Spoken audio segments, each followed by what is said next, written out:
الأخلاق يا سادة، الأخلاق يا سادة.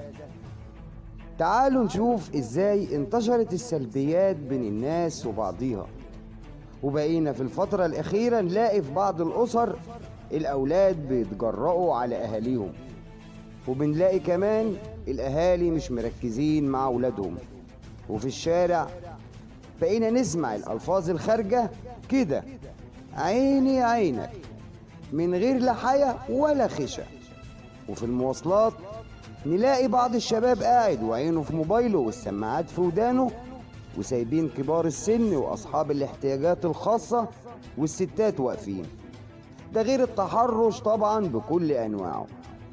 موضوع الأخلاق الحقيقة مش محتاج لفيديو ولا ل20 فيديو، إنما ده محتاج مراجعة شاملة تبدأ من الأسرة، ونشوف بنربي ولادنا إزاي وعلى أنهي أسس وأنهي طباع وأخلاق.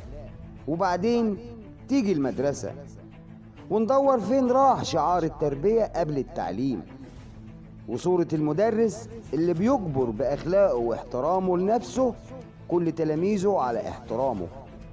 ونيجي لدور الإعلام والميديا بشكل عام، برامج، مسلسلات، أفلام، ونراجع القيم اللي بنحاول نوصلها لشبابنا. الأخلاق يا سادة محتاجة مجتمع بحاله يحط إيده في إيد بعضه، وعلماء التربية والسلوك والاجتماع يشوفوا لنا حلول نمشي عليها وننفذها، علشان ترجع من تاني الأخلاق بالقاف مش بالهمزة.